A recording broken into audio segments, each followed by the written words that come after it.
right, I'd like to once again welcome you all to this roundtable discussion by greeting you in the Islamic way. Assalamu alaikum wa rahmatullahi wa barakatuh to everyone joining us here. May Allah's peace and blessings be upon every single one of you.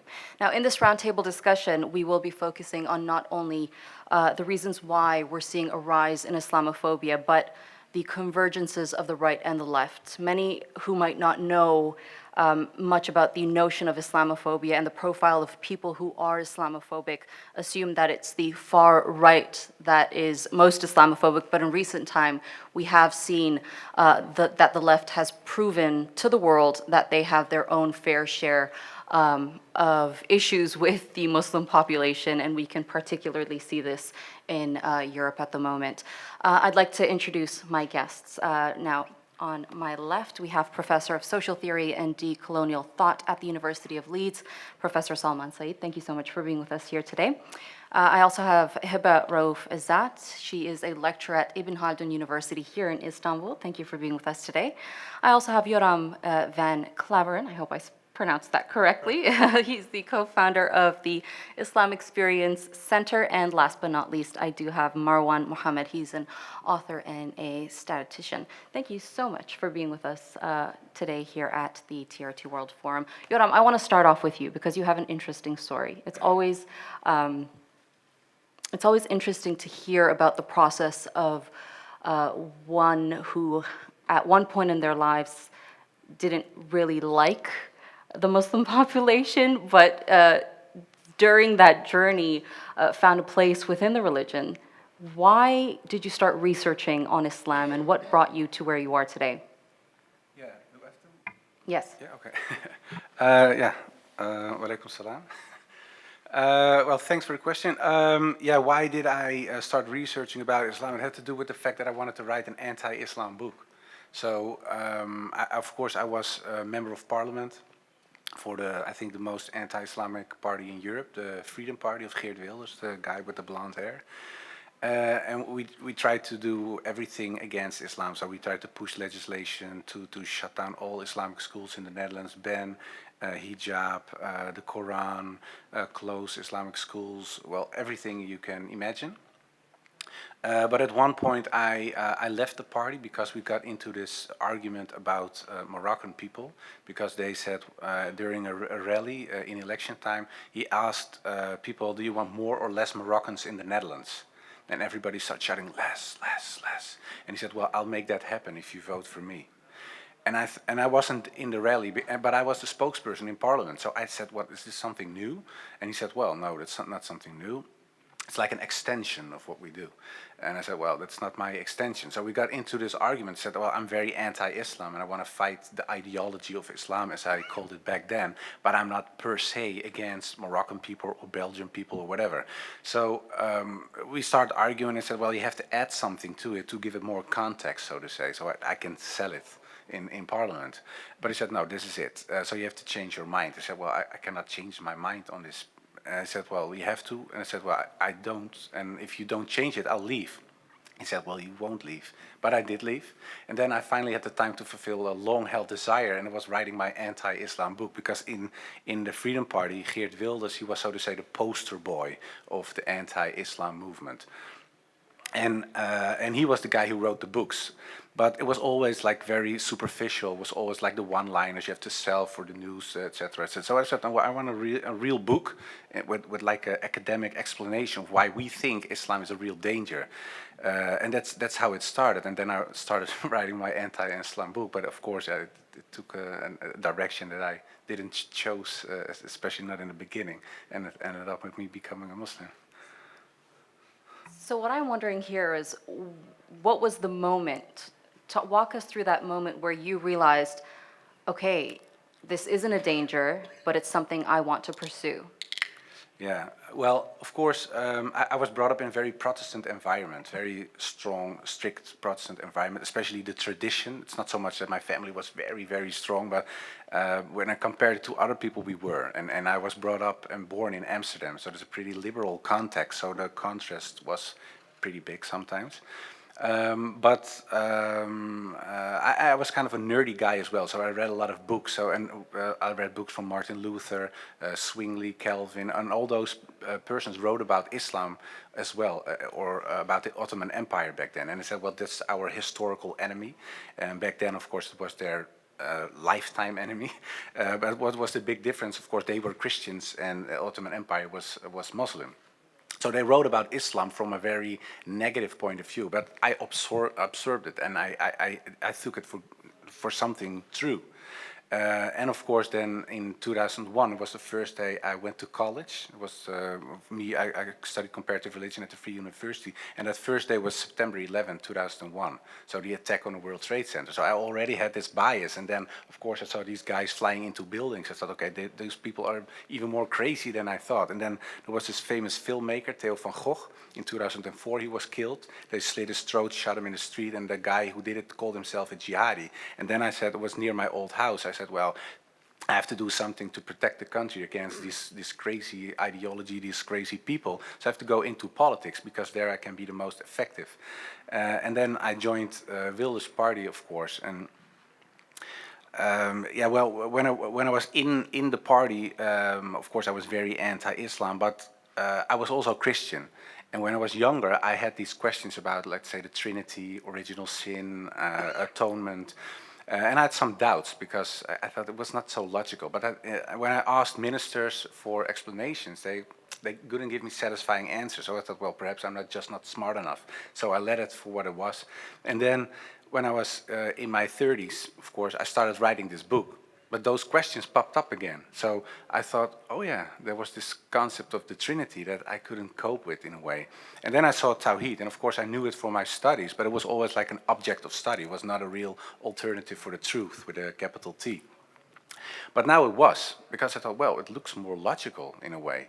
And then I compared it to the Jewish Bible, let's say part one of the Christian Bible, the Old Testament. And I thought, well, it's the same as what they say. And then I thought, just look at the quotes of Jesus Christ. And then there's this parable, he has this conversation with a man, and he asked him, what can I do, Jesus, to gain paradise? How do I go into heaven? He said, well, there are two things.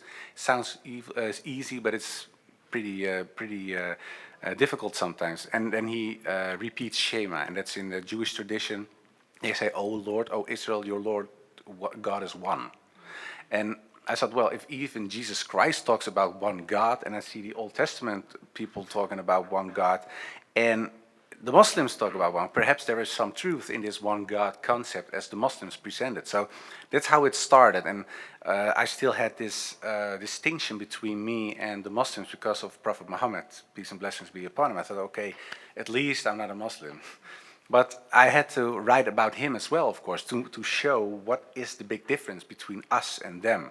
And I didn't have enough information, so I started to write several authorities on Islam. And one of the people I wrote to was Abdul Hakim Murad from Cambridge University. And he said, well, I get the point, you're very anti, etc., but it's not true. That's basically it. So he said, well, you have to reread all your old books. And if you reread all your old books, you have to read these articles, these books as well. And he said, well, then you can see how the Orientalists and the people who weren't Muslim wrote about Islam in the past, and still they do, from a non-Muslim perspective. So he said, you get another story. They add some things, they left some things out. It's not always on purpose, but that's just what happened. So you almost get two Islams. Of course, there is just one Islam. And he said, this is the Islam of how the Orientalists say Islam is, and the real deal.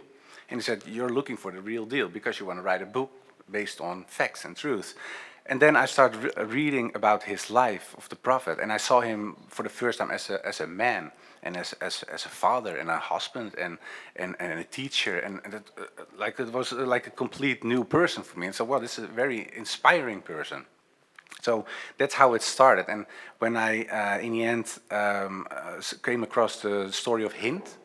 Of course, people know the story better than I do, but she was like the wife of Abu Sufyan and was a very strong enemy of Islam. She gave money to kill the favorite uncle of the Prophet, Hamza, in the battlefield, and after that they cut off his ears and nose and start parading with it. So I thought it was a horrible thing. And I was reading this book, and I thought, okay, now years and years later, Muhammad came into power in Mecca.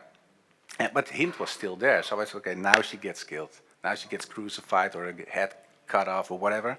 So I was really looking for that part.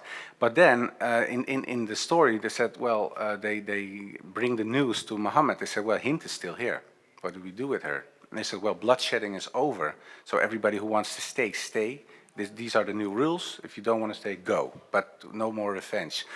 So, and I said, I cannot look at her right now. But in the end, she became Muslim as well. So I thought, well, it's very, yeah, I thought it was very special if someone who kills your relatives, your favorite uncle, and you have the ability to kill that person or take revenge in whatever way, but you don't. And I thought, well, I had this an image of him in my mind as like almost the Antichrist, and now I see him acting like almost a savior. And I thought, well, that man is someone else. Very interesting. Heba, I want to bring you in onto this conversation because you're the only panelist here that is visibly Muslim.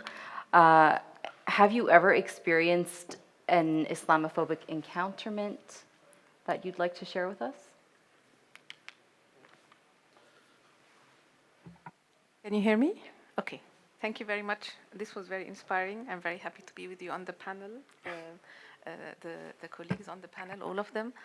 Actually, no. I don't have any sort of dramatic stories. And I'm always asked by even some of my students, tell us about the struggle that you had in order to be a woman in the academia, etc. I actually don't have stories of discrimination.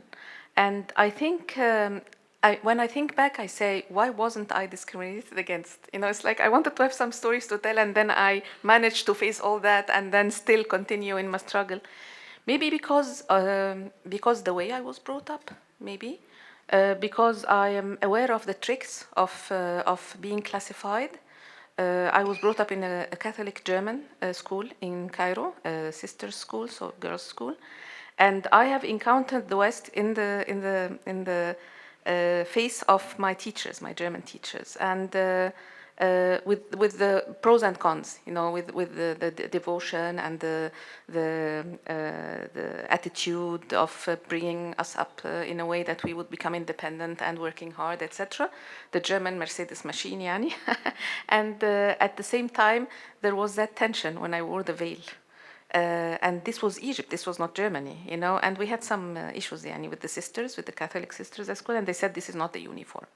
So you have to take it off. And this was 1978, and we were the first generation to come back to the hijab. You know, it was the Islamic resurgence at the time, and even my father didn't understand what this hijab is about. So I said to him, it's about Islam. He said, okay, my mother was not hijabi, so do you mean that my mother was not a good Muslim? So it's the conversation stopped there, you know. So Islamophobia, no. I lived in the West. Maybe it was my luck that I lived in the UK. And amongst most of my I was accommodated, my accommodation was amongst Muslims, etc. Of course, I went to Westminster University. I was in LSE later as a visiting fellow. Maybe also because of the academic circles, there is that principle of conversation. But I can understand. And when I went to France, I had this conversation with Regis Dubray, and he was a very interesting guy, philosopher, and he was on the committee of banning the veil. And we had our long conversations, and I asked him eventually, why? And you have to put yourself in the foot of even your enemy, you know, to understand Joram when he was not a Muslim. What brought him to this conclusion, and where do we have to fill the gaps? I mean, he did not know. Why didn't he know? Because it was not in the education, because it was not in the media, because he didn't listen to a different voice. I mean, and sometimes I feel that evil exists, but at the same time, what did we do to sort of enlighten people more, to give them available information, to have conversations, to host them, even if they are standing against our existence in different countries, etc., and to reach out and to insist on that, but also take measures to stop the Islamophobic attitudes to go into policies and affect education of our children, etc., when we're talking in the West. But I also want to say that it's very interesting that I come across some comments on the social media by fellow Egyptians who seem to be Islamophobe. And this takes different shades.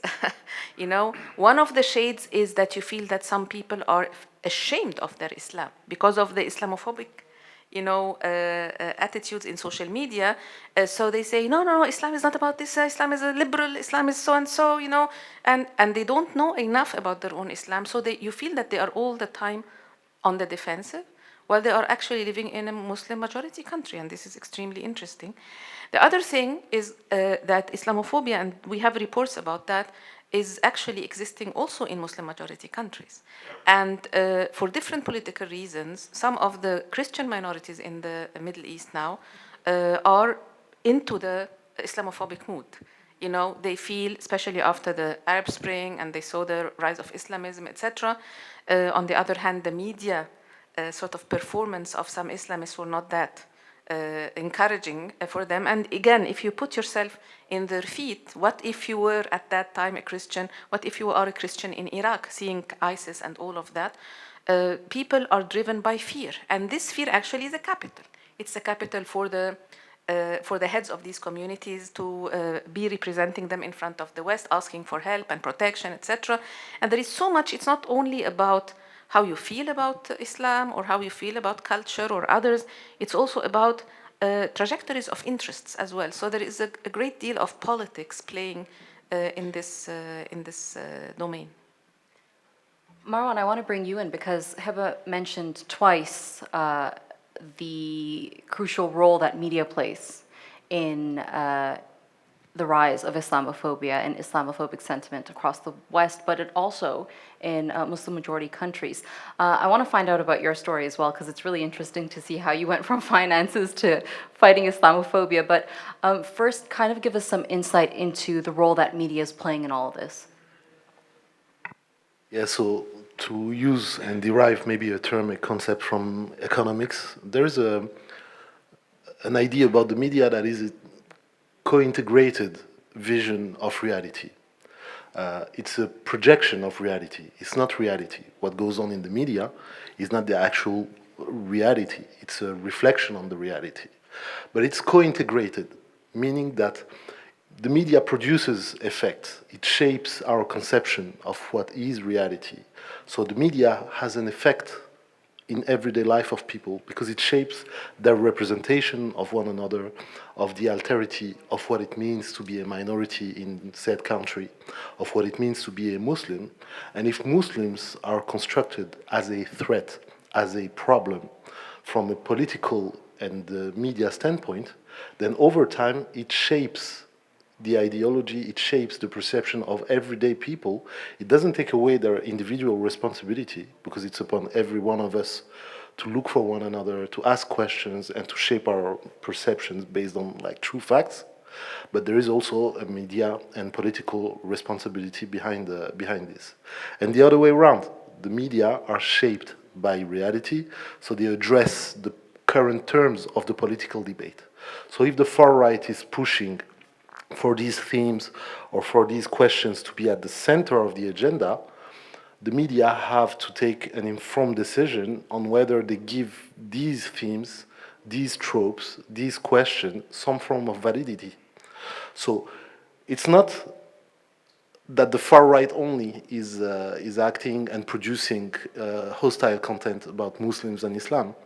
It's the fact that some people in the center or some people in decision-making position in the media give it some form of validity. If someone says, hey, hijabi women are trying to invade the French school, the logic answer is to say, hey, leave these kids alone. They are studying, they are our people, they are our children, leave them alone, whether they wear a headscarf or not, or a kippah or not, or turban or not. But if you start asking, let's talk about this. Let's go investigate. Let's count the hijabis in the school. Let's see if they are really trying to infiltrate and take over France. And if they don't have a headscarf, they are trying to infiltrating us? Are they trying to infiltrate us even more? Then you see that even behind the lens of fact-checking, you are validating the idea that there is some form of infiltration, either visible or invisible, which is even worse. So you see how structurally the media plays a role of giving a bigger audience and some form of symbolic and political validity to what should have been and remain on the margin of a political debate. Just give me some insight into how you were in the world of finance and then devoted your life to fighting Islamophobia, because it's really interesting to see how the two worlds kind of cross paths, and then do they have any links at all? Yeah, well, when I finished my studies in France, we have like different programs. You have universities, and then you have like special schools. These are écoles de commerce, business schools, or écoles d'ingénieurs, which is like the equivalent, but mainly for scientific purposes. So I went into that, and when I finished my studies, because the hope of our generation was to say, hey, our parents moved to Europe so that we get a chance of living, the main worry is keep us safe from poverty again.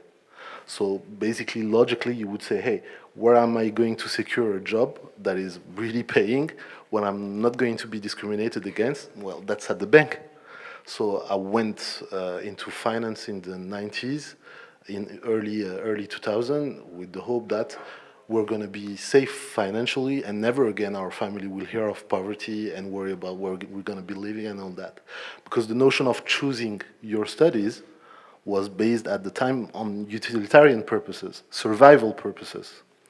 But then as soon as I started working, at the time it was for a French bank called Société Générale, I was into finance, coding algorithms for trading. It was very sophisticated mathematics. And in the flight from Paris to Tokyo, where I was taking my position, I was feeling like that's it. Like 20 years, 25 years ago, my father was moving from Alexandria to Paris. Now that's the end of the story. That's the end of the movie. They struggled, they had hardship and all that, or for all this to happen. But then it only went down from there, because like when you have a trading desk, basically you have screens, and then you have like shapes and curves of the different market indicators, and then you have a software called Bloomberg with financial news, and the news are color coded. So if they are green, it's good because like the market is going up. If they are red, the market is going down. And you look at it like a kind of a video game. And if you have some level of abstraction, you think of it as like that. You like, I'm gonna hack the system. I'm gonna like find the way to make money by selling this one and buying that one and all that. But then you ask the question, what is happening behind the screen? What is happening at the end of the transaction? Because this money is not magic money. It doesn't come out of nowhere. So at the end of the chain, there is an Argentinian family losing their savings. There is a Senegalese fisherman who cannot sell his fish anymore or his crops anymore. And you see like that these virtual financial markets have an effect in non-virtual world, in reality. And so I'm saying, hey, all of this so that I produce and gain money from the very injustice that had my parents into poverty and have them leave their country to try something else. How can I get back home and then kneel and pray and ask for forgiveness for things that I don't even know I've accomplished? So that's where I decided that I'm going to leave finance. It's not going to happen overnight, but I'm going to take a serious leave from this area, and all the mathematics that I've learned, I'm going to use for something else. Even if I have to work at McDonald's, that's fine. And people didn't understand at the time because it was like before the financial crisis, before the conversation we had about the subprimes and the financial markets and speculation and all that. So when I applied at the unemployment agency, like the very notion that you would leave your job for ethical reasons, like the people, it didn't even make sense. It didn't register. Like, well, what sort of word is this? And this guy is indifferent between working in the top position or minimum wage. It didn't work like that. But thankfully, I found a great engineering position as an advisor and a statistician. And at the time, this NGO, Collective Against Islamophobia, they were looking for someone to translate a speech. They didn't have any English speaker, and so I'm going to do like a good deed. Let's take 1 hour after work and translate their speech, because they were invited at an international event just like this one. But in translating the speech, I found that like their numbers weren't making statistical sense in terms of methodology. It wasn't solid. It wasn't like really you could criticize this number. I say, hey, this is your translation, and by the way, your figures are wrong. So they say, okay, can you help us fix them? And so that's how I got involved, like into volunteering. But then when you see the actual reality of people getting assaulted, mosques being desecrated, cemeteries being profanated, parents, younger people, families being torn apart because like they are the target of stigmatization. You cannot look away. You cannot. I'm not gonna blind myself and say, hey, I didn't see this. Let's focus on my career. Let's focus on my life, because this is linked to one another. And if I am to live in this country and to raise children and educate them, maybe I ought to do something to affect their future in a positive manner. That's how I got involved. Wow, very inspiring. Now, Professor, Marwan mentioned on several occasions discrimination, and discrimination dates back all the way to the colonial era. You've done extensive work on that particular era, and I'm just wondering whether or not there are connections between the two, between what we're living today with the rise of Islamophobia across the world and the colonial era. I mean, I think one of the issues is the way that the world that we live in was a world that was made during the colonial era itself. So to give you a very simple illustration of that, throughout the world, when you look at maps, the names that they use for continents, Africa, Asia, etc., Europe, are all names that emerge and are consolidated in the 16th century cartography. But if you look at, for example, Asia, we know that there are at least 3 main clusters of literate records which go back up to 4,000 to 5,000 years in some cases. But there is no consciousness that all of these people that we think, for example, who now live in civilizations that were organized in Iraq or in Pakistan, India, or in China, they had any consciousness of themselves as being Asian. But if you ask anyone in this room which continent you come from, people living in Iraq or Pakistan or India or China will be able to say they come from Asia. So in a sense, Asia is almost becomes a construction through many mechanisms, but the fact of the construction becomes completely internalized. So you can't think except through those categories. So if you think of that colonial inheritance in a way that shapes not just knowledge, but also the kind of ordinary way that we understand the world, then many of those categories continue to influence the way we think about things, the way we act, and the way we behave. And in many ways, you could argue that colonialism and racism have gone together, and those categories of racism and colonialism help organize our minds and our experiences, so much so that sometimes, even when you experience these things, because you don't think of them as being unusual, you just take them to be ordinary. So often people have this experience saying, well, I've never had this experience of Islamophobia or discrimination or racism. But you know, there was a time when I was in this room or something like that, someone said this and this. I didn't like it, but I didn't know what it was. And that experience gets repeated again and again. And what you then have normally is accumulation of these anomalies, where you may have this experience or lots of these experiences and they don't make sense to you. And most of the time, so either you can say, well, these don't make sense to me because they're just my personal experiences, or that I'm inadequate, or I've done something wrong, etc., etc. There's no systemic explanation on this. Or you start becoming aware that, in fact, the experiences that you're accumulating, these anomalies of behavior, are also what someone else is accumulating. So if you are, in this day and age, visibly marked as a Muslim, and I disagree with you, I think many, many people's eyes are now trained to see that people on this panel would probably pass off as Muslim. And if you don't believe me, try going through airport security, and you'll find that all of us will be spotted. It's not just poor Heba, who would just be in the front line. I mean, Marwan was down to, you can tell by the beard, you can tell by the names, you can tell by where they're coming from, you can tell by the questions you're asking for. So, you know, Joram, your beard is no longer a hipster beard or anything like that. There's ways of people being marked, and you get educated into reading that. You get to work out who it is the case. So, in that way, these experiences, then you start thinking, well, actually, it's not just me. Other people are also having this. So if you are a woman wearing the hijab, even in a country where, you know, calls itself with pride a Muslim country in many ways, you must become aware that there are certain places and certain patterns of behavior and how people look at you or how people comport to you, how people may say, well, you can do this or not that. And sometimes you're not aware of those discussions. Sometimes it's a gesture. But when you speak to enough people and you say, well, actually, I'm also getting this gesture, you start thinking, well, maybe it's not just an individual isolated thing. This is actually the way in which something becomes institutional.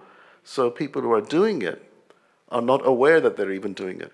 And so that then becomes the way of the pattern, and then that means that you yourself are not aware of this. So when you talk about the connections between colonialism and these discriminatory practices, if you live in a world in which there are certain kinds of hierarchies and certain ways of certain relations are organized, you may not think that these are themselves unusual because you don't realize or can't imagine a time or a world when these didn't happen that way. So you just accept it as a normal behavior, even though at many times you feel that something doesn't make sense. So I think the connection is quite permanent because, and I'll just finish on this point, the biggest problem is this one category that we all use, and if you look at the way that we talk about Islam, we say it's a religion. And then if we want to add something else, we say it's a way of life, but it's still a religion. The trouble is this: the concept of religion has its own history. It isn't something that emerges everywhere. In fact, the only religion, according to religion, is Christianity, and everything else had to be squeezed into that. So if you do that, and this is what happens during the colonial times, that you start having the category of these world religions becoming consolidated. You build universities that teach religion, and then you say, this is a religion, this is not a religion, and suddenly we start thinking, oh, this is what Islam is a religion.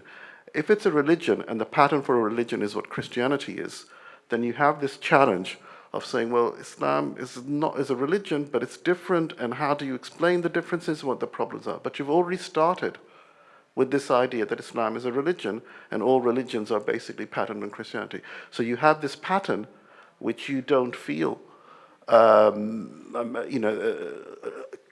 reflects your experiences, but it is the one that orders everything, and you're sort of having to fit. It's like an ill-fitting suit. You have to fit into it, but you're not comfortable. I think the point you made on being aware of the Islamophobic sentiment that many of us do face on a day-to-day basis is very important, because it took me a long while to pinpoint the things that people would say and the things that they would do that would put me off. I would feel uncomfortable, but I wouldn't necessarily say they were being Islamophobic to me. I want to share an instance because I recently had a job interview with a quite acclaimed channel. And during the interview, it was virtually held, and they saw me through the camera, and a question that was forwarded to me, and I was shocked, I was absolutely shocked, was, do you present like that? Do you present with that on, or do you take it off? And it was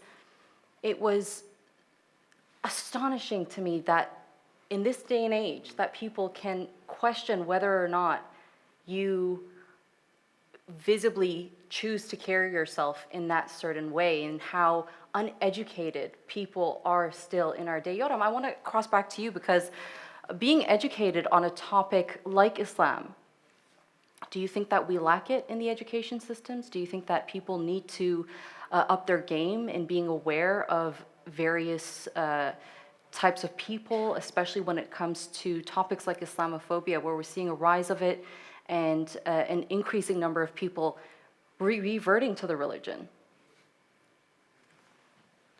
Yeah, the thing is that in the West, especially in the Netherlands, and I don't know, of course, how it is in other countries, but most of the countries where I have been and we've talked about this topic, I see this the same pattern.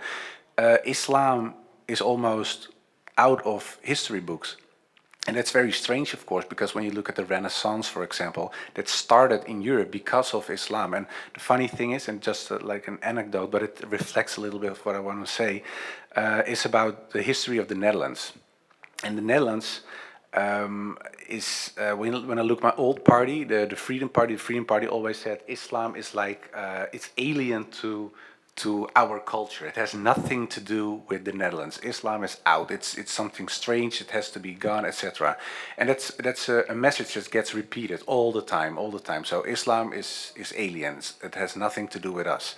But the funny thing is that when you look at the history of the Netherlands, especially the Netherlands, there is this like DNA string of Islam in our history. And then I'm not talking about Renaissance, but very specifically the Netherlands, because in the year 1588, the Netherlands wanted to become independent. We used to be a colony of Spain. It's still in our national anthem. If someone looked at football yesterday, you could hear them sing, "We bring honor to the King of Spain, and we are of German blood." So we sing, we are from Germany, and we bring honor to the King of Spain, but we're a separate country. So that's kind of strange, but we used to be a colony of Spain. But in the year 1588, William of Orange, let's say our founding father, said, "I don't want to be part of the Spanish Empire anymore. I want to be an independent country where we have freedom of religion," because he, in secret, became a Protestant and he was no Catholic anymore. And Philip II, the king back then of Spain, said, "That's impossible. You're still a Catholic. Everybody's Catholic. If you're not a Catholic, you will die."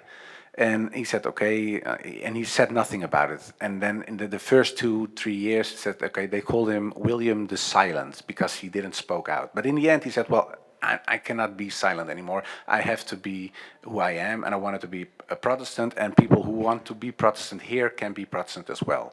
But of course, Philip II, the king of Spain, said, then there is this war, because you will all die if you're not submitting to the King of Spain and to our empire, and in our empire everybody is Catholic.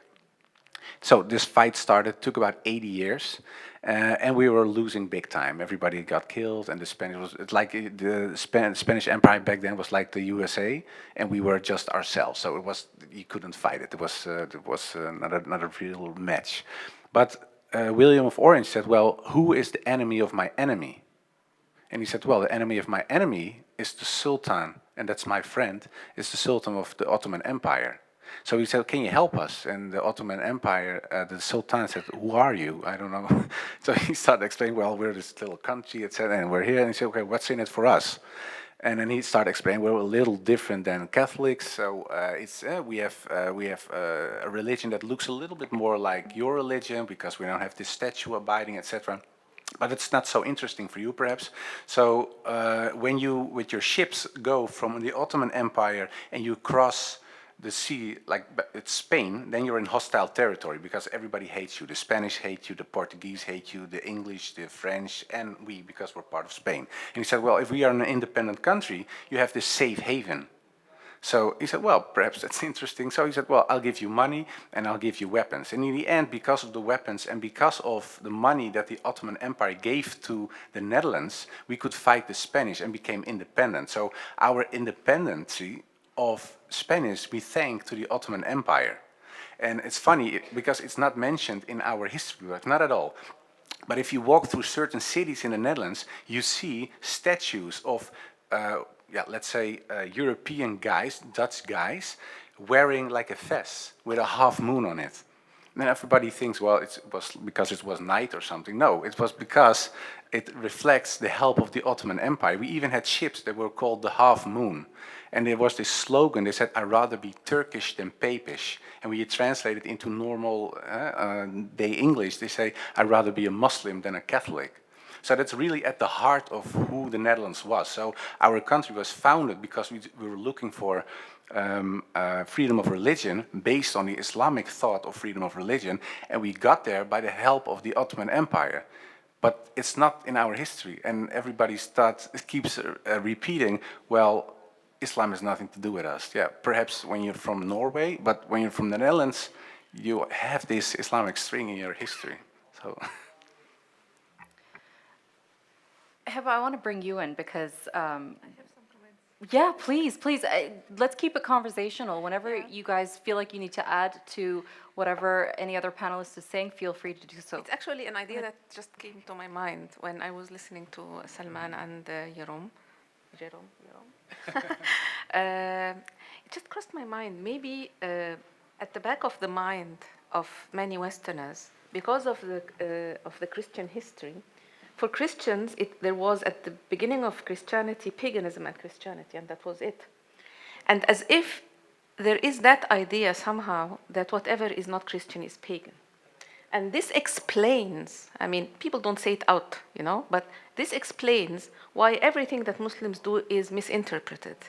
I mean, the reference point for the early Christian thinking was that whatever is not Christian is pagan. And the idea that there is something that is continuing the message of the deen of what we call Islam, yani giving the right to God that He is the one and only, etc., the history of deen is denied somehow. And this might make us not only go to the colonial history, but also try to understand the dynamics of how history is present in the teachings in churches, in the back mind of some people who have Christian background, even if they're not practicing, by the way, it's there in the civilization. The other thing that I think that when we're talking about colonialism, there is a great degree also, it's not only about ideology left and right. It's also about instrumentalization of Islamophobia at the moment in our modern global moment. You know, it is useful. It is a capital for doing something else at the expense of Muslims and the expense of the communities, majority or minority. So, and the third point is that Islamophobia is not simple. It's not that this is the enemy over there that is so different from us. Islamophobia is very complicated, and it's getting more and more complicated and ambiguous. So, for example, authoritarianism, not only left and right, authoritarianism is using Islamophobic feelings, especially after ISIS and, you know, the media presenting, you know, heads being, people being killed and heads being cut, etc., to say that, to spread this Islamophobia amongst the masses, and then introduce official Islam as something that is very sort of easy to understand, simple, moderate, etc., in authoritarian and military regimes. So it's extremely complicated how they do it, how they spread Islamophobia in Muslim majority countries, yet say, we're building mosques here and there, we're Muslim, you know, you go pray, nobody's preventing you, but there is this idiocy. Once you go towards Islam as a way of life, Islamophobia starts becoming an instrument to stop you from being empowered and taking over the public sphere, and then the public policies, and then becoming part of the power sharing in a way. So it's not like we theorized for Islamophobia and that's it, and we're continuing to see the cases and gather the statistics, etc. The phenomena itself, qualitatively, you know, is transforming and is becoming much more complicated than what it started when we started talking about Islamophobia. It's transformed. So we can talk about Islamophobia 1.0, Islamophobia 2.0, and now maybe we are in Islamophobia 6.0 or something like that. Especially after the Arab Spring, so many things changed and became much more complicated. Yeah.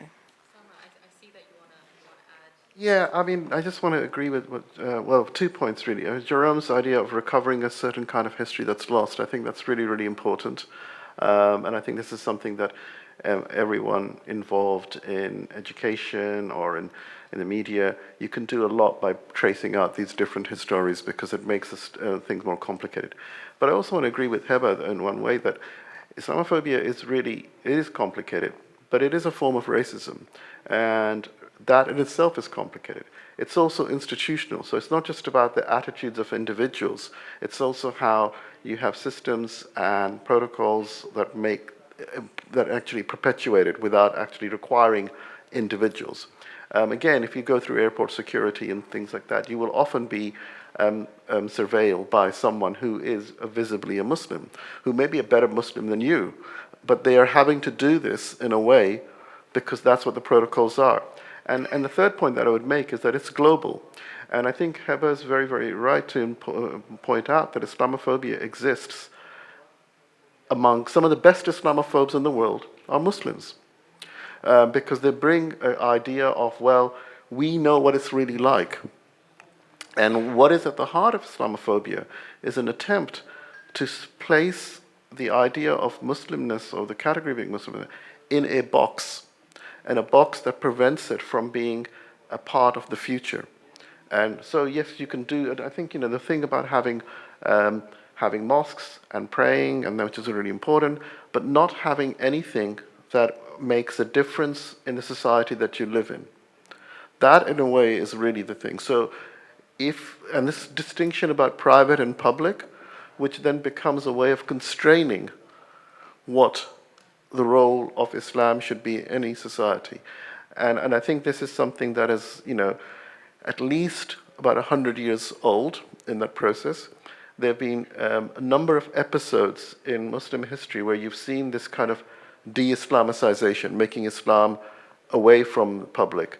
You saw it under colonialism, you saw it under many of the post-colonial regimes, you saw it under Commodism, and you saw it in Spain, the Reconquista, and you saw it among the enslaved Africans. At least a third to 50 of them were Muslims, but that process of enslavement was to deny any kind of role of Islam in their lives. So I think it's a forgetting of the way that the world that we live in had been shaped by the experience and the venture of Islam, and therefore the importance of recovering that knowledge is really a very important antidote to Islamophobia. Not necessarily say everything Muslims did was great or wonderful, but simply that they did things. And you can make a judgment about whether you liked it or disliked it, but there were things, they had a history, they had a past which shapes the future. Right, because you mentioned the airport diaries that Muslims have to go through every time they travel. I experienced at one point, it was mind-blowing because I was traveling back from London with 2 friends of mine, and just as I was about to board the plane, a security guard walks up to me and he's like, "Can I have a word with you?" And I was like, "Okay." I was like, here we go again. And being racially profiled, great. So he pulls me aside and he's like, "You're Canadian, but you've been living in Istanbul." And he's like, "And you're quite young." He's like, "What are your motives?" And I was like, "What do you mean? Am I supposed to have a motive?" He's like, "Why are you in London?" I was like, "Well, I have friends here. I'm a journalist. I work with TRT World. We have an office here. Just visiting for a couple of days." And he's like, "Are you sure?" And then I was like, "Yeah, I'm quite sure. I'm quite sure." And then he's like, recently we've been seeing a lot of young people from the West joining radical groups. He's like, "I hope you're not on a journey like that." And I had my friend of mine come, because she was listening as well, and she's like, "Are you out of your mind?" She's like, "Does she look like someone as stupid as that?"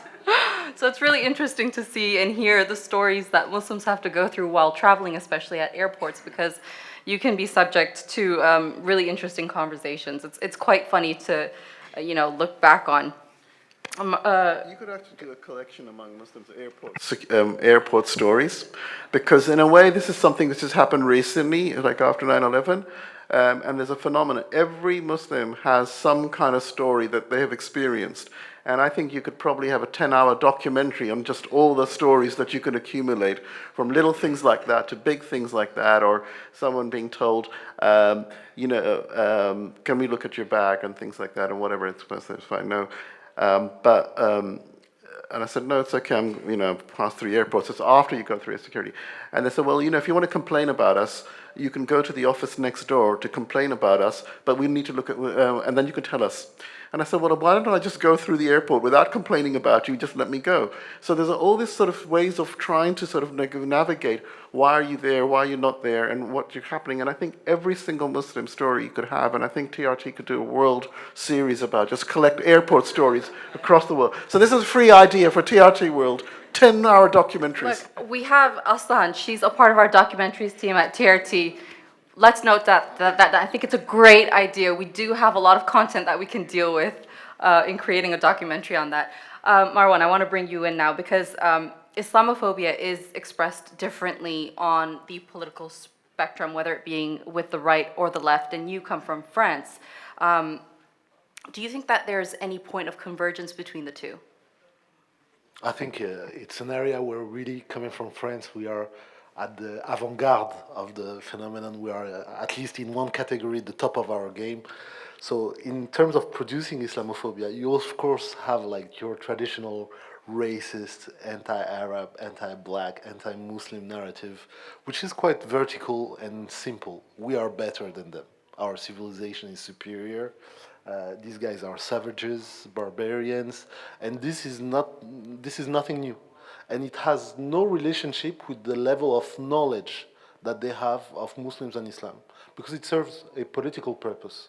So even at the time of the Crusades, you had like academics, European academics, going to Baghdad, Al-Qahira, studying, informing on the way Muslim societies are organized, and they had this in notes, information and intelligence notes, when they decided to say, hey, we're still going to wage war against them as a means to control our own population, because by creating this enemy on the other side of the Mediterranean, we create a threat that politically unites us, binds us together. Otherwise, why would our people accept suffering, social injustice, political domination over them without any justification?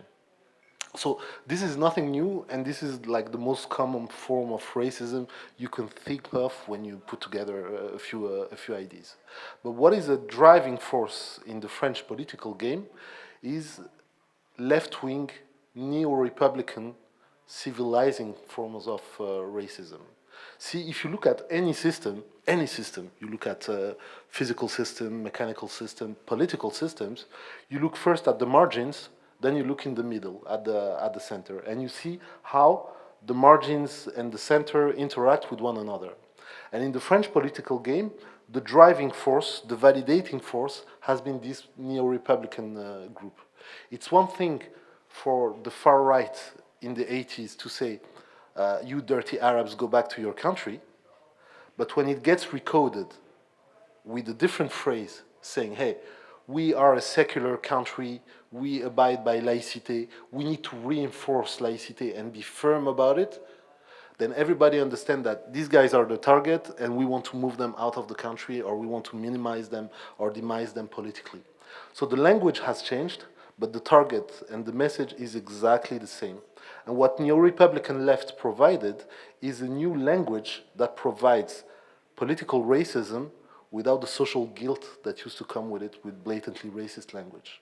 So the far right always campaign for the Arabs to get back into the Mediterranean, and for the black people to dance and run around the stadiums, and for Asian to be factory workers. And they've always campaigned for this, and they talk about civilization, about culture, cultural consistency, and so on. But what the left-wing neo-republican groups provided from the late 80s up until today is a language by which racism becomes palatable, acceptable, normalized. And the first instance of this happened in the 80s.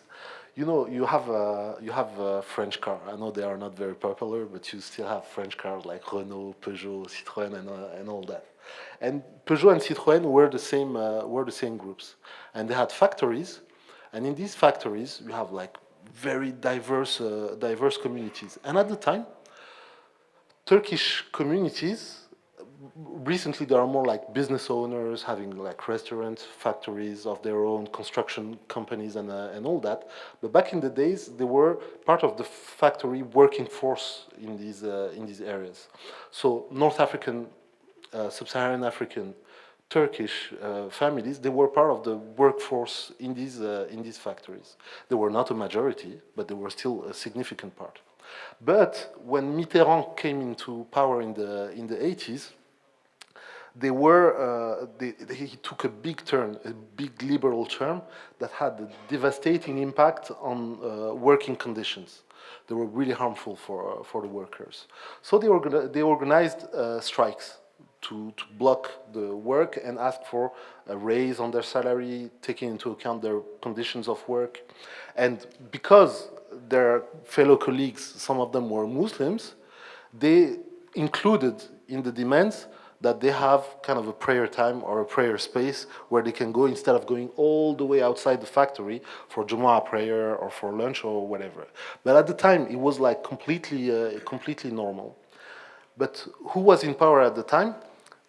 Gaston Defferre and Pierre Mauroy, who were in the government. And at the same time, there were like demonstrations and a lot of discussions about Iran and the Islamic revolution there.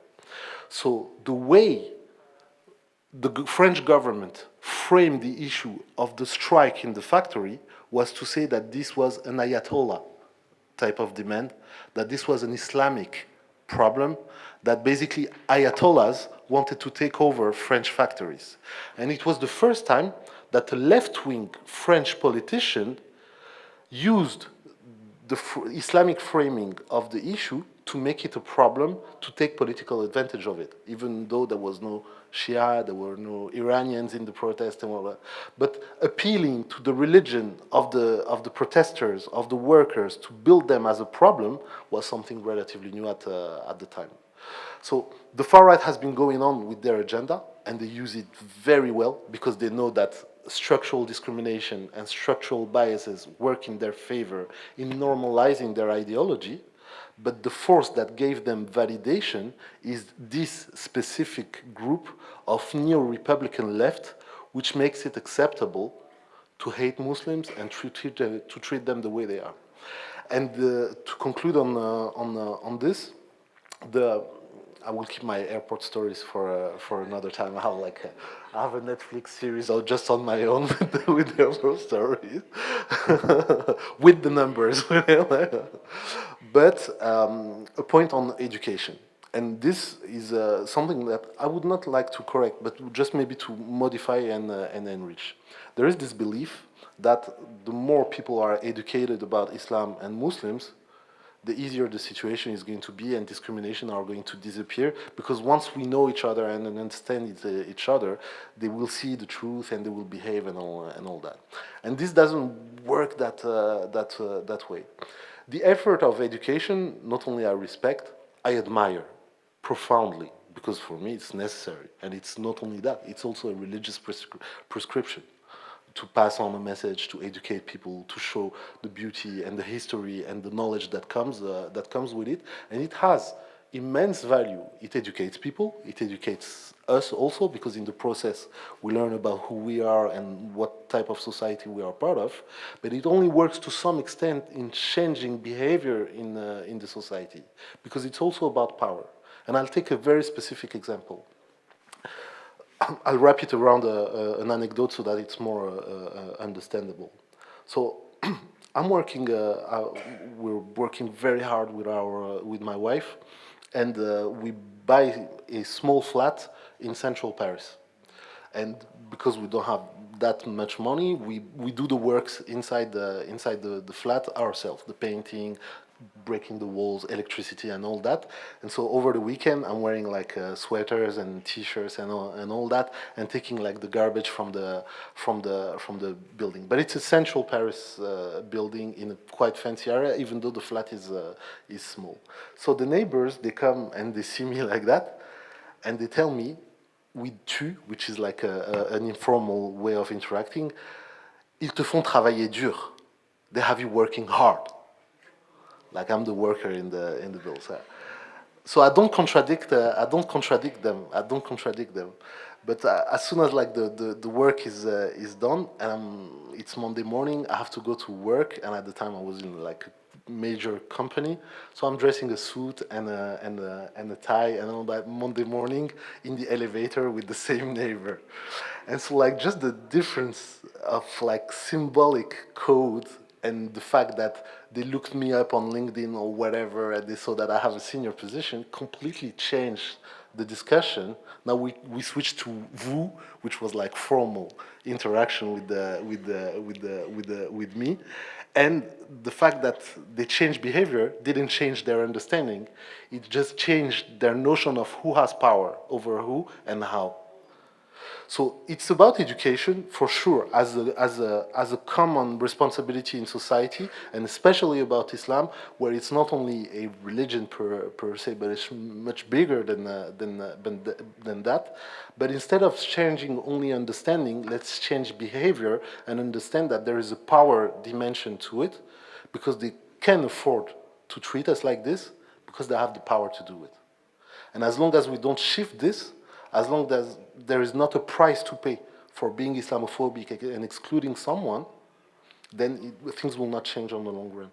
Political figures will continue taking short-term political gain as long as it has an impact on their polls and the probability of being elected. And this power, this notion of power, we're not comfortable with as Muslims, because it's not something we look for as a value, as a core value. We don't look for that. But think of it this way: if, and that's something I tell my kids all the time. You have a misunderstanding with someone, and it's about your skin color, or the fact that you are a Muslim, or that tomorrow maybe one of my daughters will start wearing a headscarf. His level of understanding, or adequation, or support for your religious belief is not a necessary condition for respect. Is not him understanding and supporting your choice of being Muslim is not a condition for him to accept you as a teacher or respect you as a human being. And you don't have to take the time to explain this to him. If you do, consider it a sadaqah. You took 5 minutes of your time to explain why you personally chose to wear a headscarf, or why you are fasting, or why you are praying. But this is literally a sadaqah of your time, a gift of your time and of your personal emotions to educate, to elevate someone and share something that is really personal. But it's not a due, and it's not mandatory for you to be respected as a professional, as a student, as a fellow citizen. And if we are able to articulate a very open notion, humane, empathetic conception of education at the highest level, with cultural Islamic centers, literature, production of documentaries, and all that on one side, and at the same time understand that it's also about power and changing the power distribution in a way that empowers us collectively and protects us also as a minority, then we will have succeeded, inshallah. Yeah, I mean, I just want to agree with Marwan. I think the point about education and this kind of cultural work is also a question about empowerment. So when you realize that discrimination or Islamophobia isn't something just for you, but it's affecting other people, even through sharing airport stories, you get to the idea, well, actually something's going on which transcends the individual. So, and that it can be very empowering, because it allows you to start thinking about, well, what can we do? How can we organize? How can we collectively change this script, which otherwise we feel powerless to do? So I think part of often people say, well, the answer to Islamophobia is greater knowledge of Islam. And I think Marwan is absolutely right. That's not really the issue. I mean, that's the greater knowledge of Islam is really for Muslims to be more aware of the history of Islam as much as they're aware of the deen of Islam. So I think that's one of the things here. Ultimately, Islamophobia, when we talk about it as being racism, is really a question about the exercise of power. And therefore, the only way to deal with Islamophobia is through mobilizations, through collective action, through doing things which generate a counterpower to any act of this is why civil rights and the struggle for civil rights is not just about showing how wonderful things are or how wonderful your traditions or your culture are, but it's actually being able to be in a position demanding that you are treated with dignity and respect, and and given value, and that doesn't come simply by saying, be nice to me because I'm a nice person. There shouldn't be a conditionality. You don't have to be a good citizen to be a welcome or part of a community. We don't ask that. Right now, you have a situation in many European countries where you basically have two-tier citizenship. There are those who can lose their citizenship for the most minor indiscretion, even though they have citizenship papers. And there are others who could be serial killers, and no one says that their citizenship is not under threat. And once you actually have a two-tier system of citizenship, you're actually undermining any claim for a community which is based on something other than apartheid. And what Islamophobia does is lead to the condition of a kind of soft apartheid, because you start saying, well, these are people who have full citizenship rights, and these people have conditional citizenship rights. And once you have conditional citizenship rights, then who decides on the conditions? And therefore, it's really, really important not to see Islamophobia simply as bad manners or some kind of effect that you may experience discomfort. It's actually leads to serious undermining of claims of belonging. And that means that you are seeing virtual in France and Austria, the beginnings of a system of apartheid, in which you will have people who have citizenship rights, people who don't have full citizenship rights, people who are harassed by the police, people who are not harassed by the police, people who can find jobs and access to jobs, and people who can't.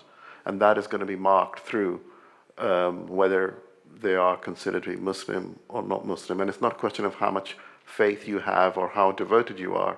Muslimness is quite flexible.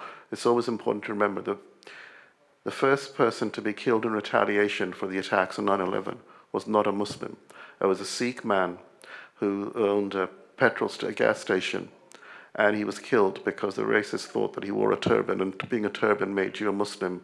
They can't differentiate different kinds of turbans, and he had a beard. Again, you can't differentiate different kinds of beards.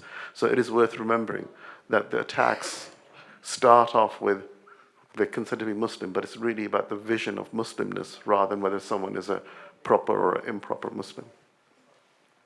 Right, that brings us to how embedded racism is both in the institutions and systems around the world, especially on the political spectrum. Joram, you have a political background. Where do you see the future of Islamophobia going to in today's climate across Europe? Well, I think it's very interesting what Marwan just said about the left facilitating the right, because that's what you see. And I think a great example is Qatar. Qatar, they're hosting the World Championship. Unfortunately, we lost yesterday from Argentina, but it's another story. Maybe Netflix. But when it comes to Islamophobia in a political sense, you see that, and it's really a strategy, because when I was a part of the Freedom Party, what a lot of people outside the party and critics always say, well, they're not very effective. They don't push their legislation. They don't get a majority. So they're not very effective. But inside of the party, we always laughed about it, because we told each other that's strategy, because what we did was, Geert Wilders especially, he said, well, we won't pass the bills. They will. And with they, he meant the left, other parties. Why? Because when you look at Qatar, for example, the arguments against Qatar are about human rights, are about equality of women, for example, or gay people, or whatever, or freedom. So that's not that those arguments are not the arguments we as the Freedom Party used. We said you're Muslim, you're ethnic, your nationality, etc., etc. So it's more racial based.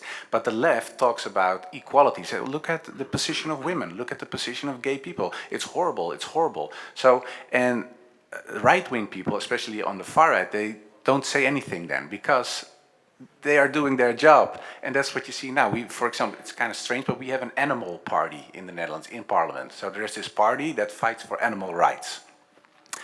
And they want to ban halal slaughtering.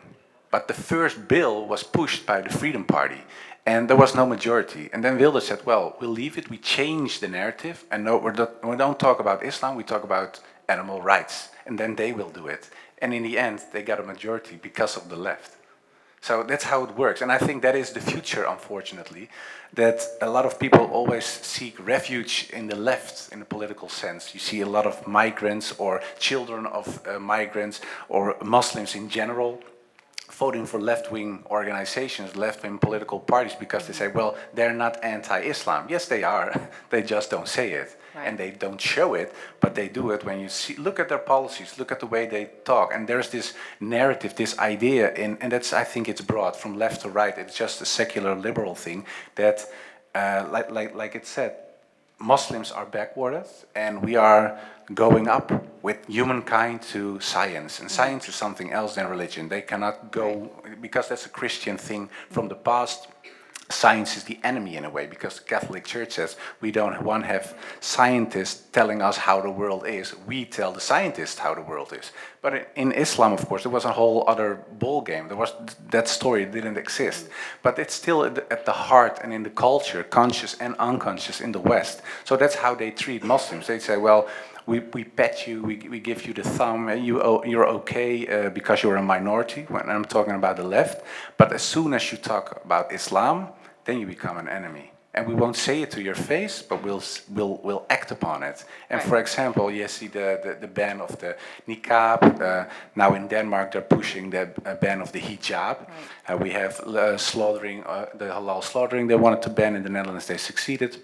But also when it comes to foreign funding for Islamic organizations in the Netherlands, specifically Islamic organizations, they're trying to ban foreign funding. But if you're a political party, doesn't matter what color, you're able to. And that's okay. And now we have this new topic of surveillance in mosque schools. Islamic schools are being surveilled. At least that's what they want to do. And we talked to several ministers. They said, well, we think it's unconstitutional. The people, the lawyers of the country said it's unconstitutional. Everybody said it's unconstitutional, but the Minister of Education still going on.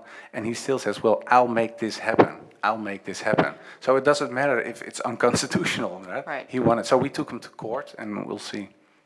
We'll see. We're actually out of time.